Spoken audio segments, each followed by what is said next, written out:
oras na ito sa salita ng Diyos. So sabihin nga po natin sa ating katabi, uy, makinig muna tayo. Uy, makinig ka tayo. Tayo matulog. Tawagin ko na po ang ating pastor, Pastor Rocky. You're welcome here. Share the word of God. Maraming salamat po. Yun, congratulations. Praise God! God bless you. Unang-una po sa lahat, blessed morning ulit sa ating lahat mga kapatid. At ang pamagat ng ating ibabahagi sa inyo ngayon ay pagkakaisa sa sambahayan ng Diyos. Pwede pakiulit mga kapatid. Pagkakaisa sa bayan ng Diyos. Ang ating main text ay sa Ephesians chapter 4 verses 1 to 10. At nais ko pong tumayo tayong lahat at basahin natin ito ng sabay-sabay simula sa verse 1. Kaya ako na isang bilanggo dahil sa Panginoon ay nakikiusap sa inyo na mamuhay kayo gaya ng nararapat sa mga tawag ng Diyos. Kayo'y maging mapagpapaba, may naawa at tiyaga, magmahal kayo at magpasensya sa isa't isa. Sikapin ninyo ang manatili at pagkakaisa ng kaloob ng Espiritu sa pamamagitan ng kapayapaan na bubuklod sa inyo. May isang katawan at isang Espiritu, tulad ng may isang pag-asa na kayo'y tawagin ng Diyos. Tayo'y may isang Panginoon, isang pananampalataya at isang bautismo. Iisang Diyos at Ama ng kayong lahat, siya ay higit sa lahat, kumilos sa lahat, at nanatili sa lahat. Ang bawat isa sa atin na nakatanggap ng tanging kaloob, ayon sa sukat na ibigay ni Kristo. Ganito ang sinabi ng kasulatan, nang umakyat siya sa kalangitan, nagdala siya ng maraming liham, at nagbigay ng mga kaloob sa mga tao. Ano ang ibig sabihin ng umakyat siya?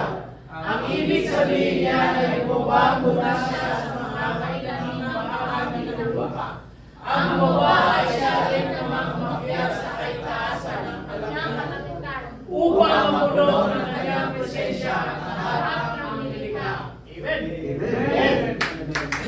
Patuloy tayo mga kapatid, manalangin muna tayo, Panginoong Diyos. Salamat po muli sa mga sandaling ito. Salamat sa iyong presensya. Salamat sa iyong paggabay sa bawat isa sa amin, Panginoong Diyos. At nakamtan po namin yung mataas na papuri para sa iyo. Maraming salamat po, Panginoong Diyos, sa mga taong ginagamit mo, patuloy na ginagamit mo, Panginoong Diyos. Nawa sa mga sandaling ito, pakalinisin mo po ang puso ng bawat isa upang ang iyong mga salita ay tumimo dito at upang mag-benefit ang iyong mga salita. Sa aming pagpapatuloy, Panginoong Diyos, ingatan mo po ang bawat isa sa aming pagkikinig, sa aming puso at isipan, naway nakatuon ang focus namin sa iyo, Panginoong Diyos. Maraming salamat. Lahat ng ito ay idinadalangin namin sa iyong makapangyarihang pangalan. In Jesus' name we pray. Amen. Amen. Praise God. Okay, so ang first lesson natin nitong pagpasok ng ating second year is all about pagkakaisa o unity. At nais kong sundan ulit ito ng patungkol sa pagkakaisa. Kaya ano ang pamagat ng ating paksa ngayon? Pagkakaisa sa sambahayan ng Diyos. At kapag ito ang pinag-uusapan, ay mabigat ito mga kapatid. At nawa maging positibo tayo sa pakikinig upang maiwasan ang hindi pagkakaisa at mayroon na tayong idea kung dumarating man ang ganitong problema. May nasaksihan ako dati mga kapatid na dalawang magkapatid na nag-aaway at nagbabangayan at pinapanood sila ng kanilang mga kapitbahay. At ang nakakagulat ay wala na silang pakialam na ilabas ang lahat ng gusot ng kanilang pamilya. At hindi maganda dahil magkakapamilya pa sila mismo. Ang nakakalungkot pa nito ay hindi lamang nangyari yan sa harap ng publiko, kundi sa harap ng kanilang ama. Na parang nakalitaan nilang, kasama nila ang kanilang ama sa mga oras na yun. Kung kayo ang ama ng dalawang magkapatid, ano kaya ang pakiramdam nyo kapag nakikita mong nagbabangayan at hindi magkasundo ang mga anak mo? At ano kaya ang reaksyon ng mga taong nakakakita sa kanila? Kung ako ang tatanungin mga kapatid, hindi mabuti. Hindi talaga magandang tignan ang isang pamilya na nagbabangayan at hindi nagkakasundo. Amen. Napakasakit at napakahirap para sa lahat ng magulang na makitang nagbabangayan at hindi nagkakasundo ang kanilang mga anak. Napakasakit na makita ang dating pinapangarap mong marangya at masayang sambahayan ay humantong lamang sa pagkawasak at pagkawatak-watak. Alam niyo mga kapatid, ganon din ang nangyayari sa sambahayan ng ating Diyos sa loob ng iglesia. Maraming nagbabangayan sa harap mismo ng ating Diyos. At ito ay nasasaksihan ng publiko. Sobrang nakakalungkot na makita ang ilan nating kapwa Kristiyano ay nagtatalo-talo pa sa Facebook o social media sa kung sino ang tama sa kanila at pinagtatalunan pa ang mensahe ng Biblia. Sinasayang lang nila ang kanilang oras sa pagkikipagtalo sa bawat isa at pinapagod lang ang sarili. Sinisiraan pa ang bawat isa. Mayroon pang nagtatalo-talo kung sino ang nararapat na mamuno sa kanilang simbahan. At minsan, humahantong pa ito sa matinding alitan at hindi na magaganda ang mga salita na lumalabas sa kanilang bibig. Mayroon pang nagko-condemn sa kapwa niya Kristiyano dahil hindi sila magkapareho sa paraan ng pagsamba. Tinawag tayo ng Panginoong Hesus, mga kapatid, upang hindi makipagtalo o makipag-away, kundi ibahagi ang kanyang ebanghelyo ng may pag-ibig sa mga hindi pa nakakaalam nito at palagi niyang kinukuman sa kanyang mga alagad na magmahalan kayo sa isa't isa at kabilang ang ating kapwa. Ganon din sa atin ang command na yan, mga kapatid. Amen? Kaya dito hindi na nakakapagtaka kung bakit napakarami na nating denominasyon. Sapagkat ito ay nagpapakita ng hindi natin pagkakasundo at hindi pagkakaunawaan sa isa't isa. Ang masakit pa dito ay may mga ilang mananampalataya na nadidismaya at umaalis sa iglesia dahil sa hindi pagkakasundo. At ang pinakamasakit pa dito ay nadudumisan ang alin? Ang ating pagtotoo patungkol sa ating Panginoong Hesukristo sa mga tao. Amen? Sa halip na mabless o ma-encourage sila sa ating pagkakaisa at sa ating pag-iibigan bilang magkakapatid sa pananampalataya, ay mas nasasaksihan nila ang ating pagkakawatak-watak. Mga kapatid, hahayaan na lang ba natin na dumarami ang di pagkakasundo sa sambayan ng Diyos? Ano ang dapat nating gawin upang makamit natin ang kapayapaan at pagkakaisa na ninanais ng ating Diyos sa ating lahat? Paano nga ba natin pasisiglahin ang ating relasyon sa bawat isa? Kailan at paano tayo magkakaisa? At dito sa ating mga talatang pinag-uusapan ay hinihikayat ni Apostol Pablo ang sambahayan ng Diyos. Amen? Kaya, first point natin mga kapatid, mamuhay ng karapat-dapat sa ating pagkakatawag. Okay? Huwag nating kaligtaan ang lahat ng mga pagpapala at ginawa ng Diyos sa ating buhay nang tayo ay Kanyang tinawag. Nilinis, iniligtas at kinupkop at naging bahagi ng Kanyang sambahayan. Alam mo ba kapatid na ikaw at ako ay tinawag ng Diyos? Amen. Amen? Bakit ka kaya nandito ngayon? Kasi tinawag ka ng Diyos. Amen? Sabi doon sa ating main text, sa Ephesians chapter 4 verses 1 to 2. Pwedeng pakibasa mga kapatid? Kaya ako na isang bilanggo dahil sa Panginoon ay nakikiusap sa inyo na mamuhay kayo gaya ng nararapat sa mga tinawag ng Diyos. Kayo'y maging mapagkumbaba, mahinahon at magyaga, Magmahal kayo at magpasensya sa isa't isa. Amen. Nakikiusap dito si Apostol Pablo sa mga mananampalataya na kabilang sa sambahayan ng Diyos na mamuhay ng nararapat gaya ng pagkatawag ng Diyos sa kanila. At ganun din sa atin dahil tayo rin po ay tinawag ng Diyos. At ano ang mga dapat ipamuhay ng mga kabilang sa sambahayan ng Diyos? Sabi ng ating talata, kayo'y maging mapagpakumbaba, mahinahon at matyaga, magmahalan at magpasensya sa isa't isa. Tanong mga kapatid, nakikitaan ba tayo ng mga katangian na yan? Kung oo, ay laging mangingibabaw ang pagkakaisa bilang sambahayan ng ating Diyos. Amen? Sabi ulit ng ating main text sa verses 1 to 2 ng Ephesians chapter 4, sinasabi doon, kayo'y maging mapagpakumbaba, mahinahon at matyaga, magmahalan kayo at magpasensya sa isa't isa. Sinabi ng Apostol Pablo na sikaping mamuhay ng mapayapa sa bawat isa. Ito ang katotohanan mga kapatid. Tunay na walang relasyon na walang gusot o walang hindi pagkakaintindihan, tama? At nangyayari talaga yan. Sa pamilya pa lang, sa mag-asawa, sa magkaibigan, sa loob ng simbahan, at sa anumang samahan. Meron at meron pa rin gusot o hindi pagkakaintindihan. Kahit anong ingat at pagsusumikap nating pananatilihin ang kaayusan ng samahan, hindi talaga natin maiaalis ang hindi pagkakasundo at di pagkakaunawaan.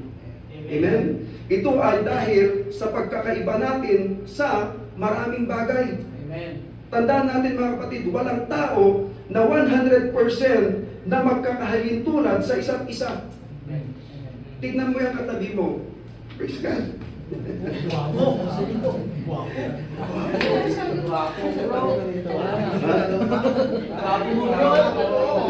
Mga kapatid, magkakaiba tayo ng personalidad. Di ba ba? Sa pag-iisip, sa pag-uugali, sa pagkatao, sa ating kinalakihan, sa ating mga nais, at sa ating mga plano sa buhay. Kaya talagang nagkakaroon ng hindi pagkakasundo at pagkakaisa. Saan nga ba tayo kadalasan na nagkakaroon ng pagtatalo-talo? Hindi ba't kadalasan kung tayo ay nagkakaiba ng gustong mangyari o maabot? At lalong-lalo na kung tayo ay gumagawa ng mga desisyon sa buhay. Tingnan natin ang ating sarili mga kapatid. Huwag na tayong lalayo. Paano nga ba tayo makitungo sa mga taong minsan nakakainis? Mga taong mapagmataas, nagmamagaling o nagmamarunong. Mga taong ang tingin natin ay mababaw kung mag-isip. Sa mga taong ang hirap makaintindi at ayaw makinig at ipinipilit pa ang gusto. Dito pa lamang makikita na natin kung paano kahirap makitungo sa mga taong hindi natin kahalintulad mga kapatid. Kaya dito ay hinihikayat tayo ng Apostol Pablo na magkaroon ng lubos na pagpapakumbaba at may kaamuan. Yung kaamuan dito mga kapatid, hindi lang maamo sa mukha, kundi maamo sa loob. Kasi meron yung tao na mukhang hindi makabasag pinggan, pero mabagsik pala. Ano po, marami palang tinatago-tago. Kaya mga kapatid, sikapin talaga nating mamuhay ng mapayapa sa bawat isa. At ito'y simulan natin dapat sa ating sarili. Huwag nating aantayan kung sino ang mangunguna sa atin bago tayo magbago o bago tayo magpakumbaba. Ang pagpapakumbaba ay hindi pagmamaliit sa ating sarili. Kaya yung iba ayaw magpakumbaba dahil ganun ang pananaw nila sa pagpapakumbaba. Di ba? Sino ba siya? Dapat siyang magpakumbaba sa akin. Dapat kusang loob natin itong gawin muna sa ating sarili ang pagpapakumbaba kung tayo'y namumuhay na tinawag ng Diyos. Amen? Amen. Mga kapatid, napakahalaga ng mga katangian na to. Lalong-lalo na sa ating pakikitungo at pakikipag-usap sa ibang tao. Bakit? Dahil dito, nabibigyan natin ang bawat isa ng halaga at respeto. Na ipapakita din natin dito na lahat tayo ay pantay-pantay lamang sa paningin ng Diyos. Amen? Sinasabi din ng Apostol Pablo na tayo dapat ay may kaamuan sa pag-uugali at sa pananalita. Dahil isa sa mga dahilan kung bakit nagkakaroon talaga ng alitan ay kung matalas ang ating pananalita. Kung hindi tayo marunong makipag-usap at mataas ang ating pagtingin sa ating sarili, ay talagang nagdudulot ito ng pagkairita at pag-aalitan sa bawat isa. Kaya dito ay hinihikayat tayong lahat na hindi lamang magkaroon ng pagpapakumbaba, kundi magkaroon din ng pagtsatsaga at mapagparaya, sa other term po ay mapagpasensya sa isa't isa sa pamamagitan ng pag-ibig. Amen? Gaya ng sabi ko kanina, dahil sa pagkakaiba natin sa maraming bagay, walang tao na 100% na magkahalintulad sa isa't isa. Magkakaiba tayo ng personalidad, sa pag-iisip, sa pag-uugali, sa pagkatao, sa ating kinalakihan, mga nais sa buhay, at sa mga plano. Dito makikita natin na talagang kinakailangan nating magkaroon ng pagtsatsaga o pagiging pasensyoso dahil hindi tayo pare-pareho. Amen? May mga taong mabilis kumilos. May mga tao namang mabagal kumilos. Meron din talagang hindi kumikilos. Kapag gusto lang o kapag sinabihan lang, walang kusa ba. Kaya dapat talaga na maging matyaga tayo sa bawat isa. Amen? Amen. Sinasabi din ng Apostol Pablo na dapat tayo'y maging mapagparaya. Amen. Kailangan marunong tayong magbigay. Amen. Dapat mapagbigay tayo at marunong din dapat tayong makinig sa iba at magsakripisyo para sa ikabubuti nating lahat bilang sambahayan ng Diyos. Amen? Gaya na lamang na sinasabi ni Santiago sa chapter 1 verses 19 to 20. Pwede pakibasa mga kapatid? Mga kapatid kong minamahal, unawain ninyo ito.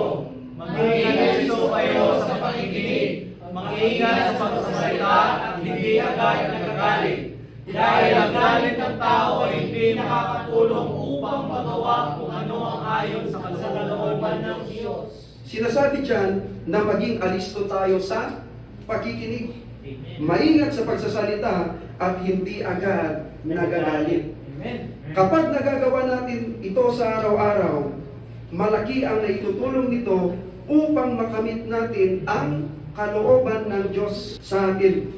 Kapag ginagawa natin ang mga ito, ay mababawasan ang hindi pagkakaunawaan sa bawat isa at lalong mas lumalago at mas lalong maganda ang bunga ng ating usapan kung tayo ay nagkakaisa. Amen? Amen. Remember this mga kapatid, Amen. tayo ay isa ng pamilya. Amen. Amen. Isang pamilya kay Kristo. Amen. At tayong lahat ay may pagkakaiba. Pero sikapin nating ayusin ang ating sarili.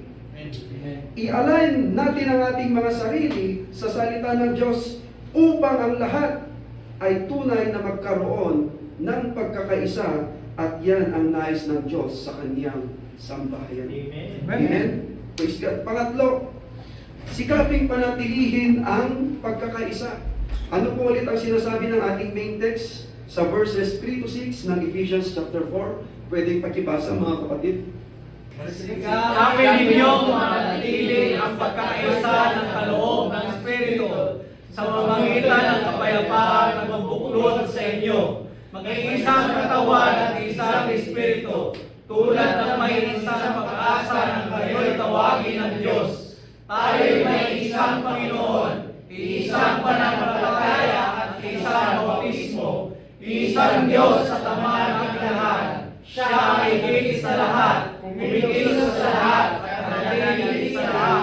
Sabi ng iba na napakahirap at napaka-imposibleng maabot ang pagkakaisa.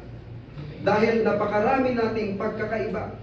Kaya sinasabi nilang napakalayong maabot ang pagkakaisa. Mga kapatid, ito ang dapat nating maintindihan. Kung tayo ay nakatuon lamang sa ating pagkakaiba, o kaya sa mga gustuhin lang natin, ay talagang hindi natin makakamit ang pagkakaisa. Amen? Amen. Hindi mag-limit yung ating mga desisyon at isipan. At kung ganyan ang mangyayari, ay patuloy lamang tayo sa pagkakawatak-watak at hindi pagkakaisa, at yan ang ginagawa ng kalaban sa sambahayan ng Diyos. Na pagtuunan natin palagi ang pagkakaiba natin.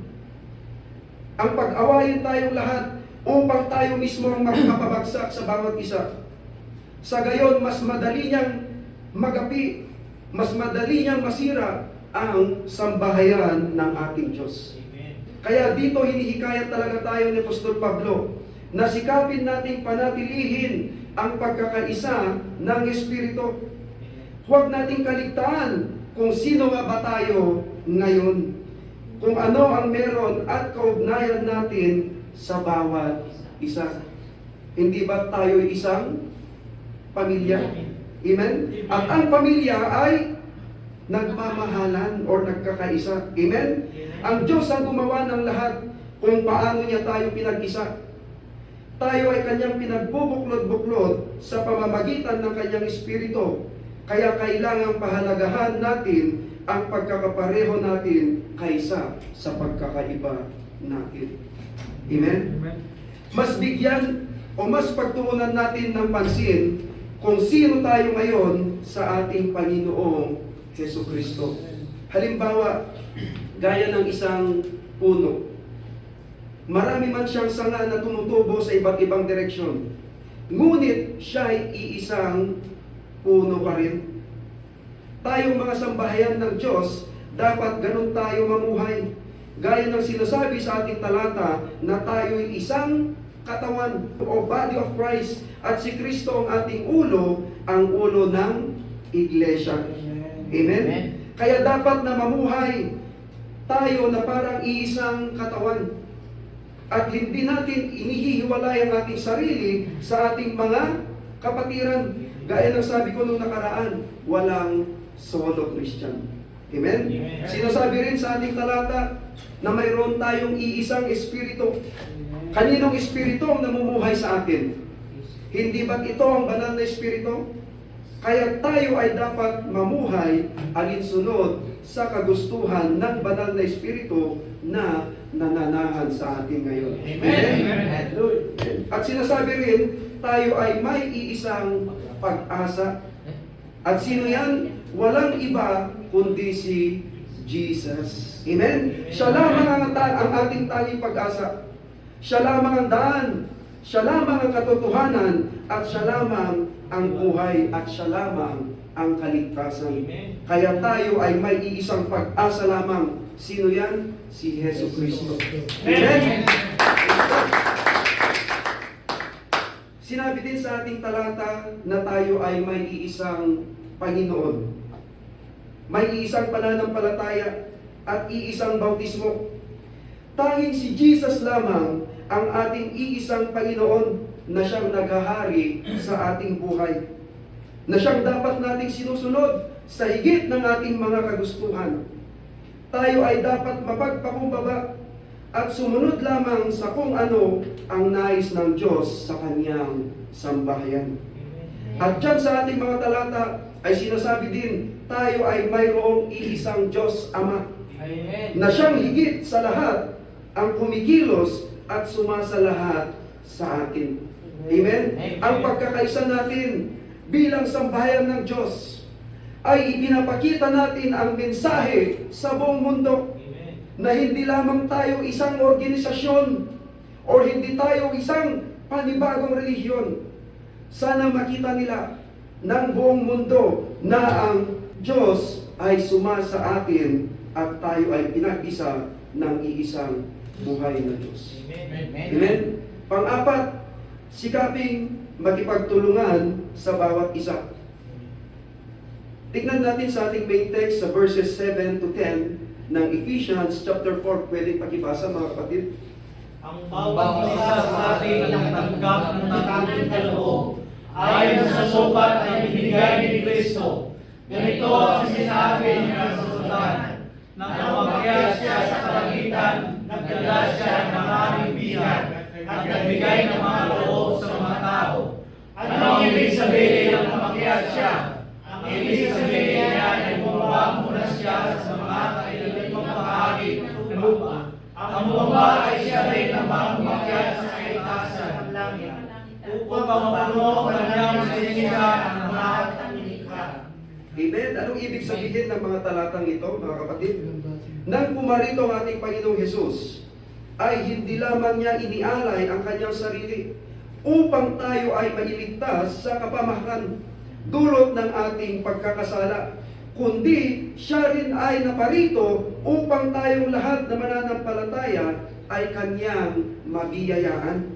Sabi niya sa kanyang mga alagad bago siya umakyat sa langit, John chapter 14 verse 26, akong babasa, "But the Helper, the Holy Spirit, whom the Father will send in my name, He will teach you all things and bring to your remembrance all that I said to you."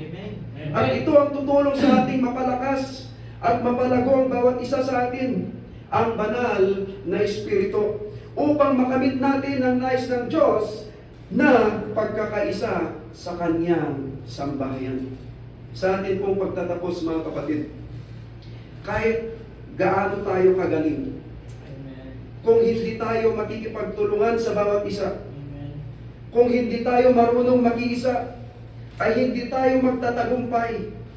Pero kung tayo ay magtutulungan at nagkakaisa bilang isang katawan, bilang isang iglesia, bilang isang sambahayan ng Diyos, ay makakamit natin ang tagumpay sa lahat ng nais ng Diyos para sa ating ikabubuti, at yan ang dapat natin ipakita sa buong mundo.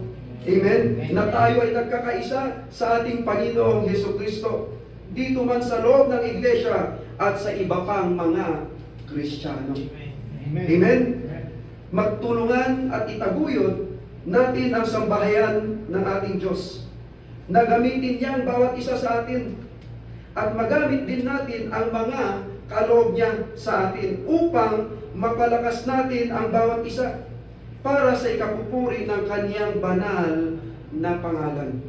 Mga kapatid, hindi man naging perpekto ang ating pamilya, ang ating samahan, ngunit gawin natin ang lahat na nararapat upang tayo ay magkaroon ng pagkakaisa para sa ikapupuri ng ating Diyos. Amen. Amen?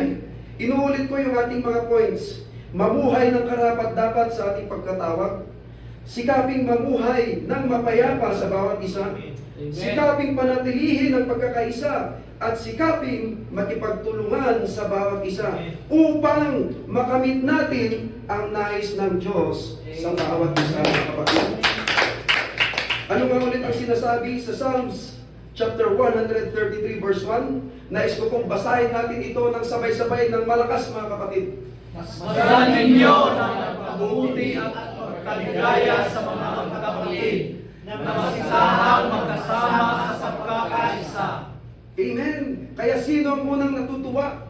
Kung ang mga magkakapatid ay nagkakaisa. Amen. Walang iba kundi ang ating Diyos. At mapapasaya natin siya dahil tayo'y nagkakaisa. Amen. Palakpakan natin ang ating Diyos. Tayo po ay nagsayo. Praise God. Sa atin pong kumusta kaya yung puso at isipan natin? Kumusta kaya yung motives natin, yung intention natin pagpunta pa lang natin dito sa simbahan, mga kapatid? Sabi ng ating binasa na mabuti at napakaligaya sa mga magkakapatid na magsitahang nagkakaisa. Yan po ang nais ng Diyos sa kanyang iglesia, mga kapatid. Yung magkaisa tayo sa pag-iisip, sa motibo, sa essence, sa espiritu, sa ating pananampalataya, sa ating Panginoon. Yan po ang nais ng Diyos sa bawat isa sa atin, mga kapatid. Kailangan natin makiisa, mga kapatid. Wala pong tinatawag na solo Christian. Gaya ng sinasabi sa Hebreo chapter 10 verse 25, na huwag kaligtaan ang pagdalo sa ating mga pagtitipon, mga kapatid. Wala pong solo Christian, kundi kailangan nating makisama, makisundo, makipag-fellowship sa bawat isa. Huwag natin pagtuunan ng pansin yung ating pagkakaiba, mga kapatid. Huwag natin tingnan yung ating pagkakaiba, dahil yan ang gusto ng ating kaaway upang masira ang sambahayan ng Diyos. Kundi ituon natin ang ating focus sa ating mga pagkakapare-pareho doon sa ating Panginoong Jesucristo, mga kapatid. Huwag natin hayaan ang kaaway na sirain niya ang sambahayan ng Diyos. Yes, Lord. Every moment I need you. Hear now His grace, Lord, I'm singing out Your grace forever. Praise God. Mga kapatid, ang nais ng Diyos magkaisa ang kanyang mga anak. Dito siya natutuwa, mga kapatid. Ayaw niya yung nagkakabaka-bakayo tayo. Alam niya, marami tayong hindi magkakapare-pareho. Magkakaibang personalidad natin, pag-uugali, kinalakihan, mga nais, mga plano sa buhay. Pero ang tignan natin, yung pagkakapareho natin sa ating Panginoong Jesucristo, mga kapatid. Upang tayo magkaisa, tumatag, tumibay ang ating pananampalataya sa Kanya. Mga kapatid, hindi dapat tayo patinag sa gawa ng kaaway. Yung mga ginagawa ng kaaway, sirain ang sambahayan ng Diyos. Pagkaisain ang sambahayan ng Diyos. Huwag tayo papayag, mga kapatid. Pagpulungan tayo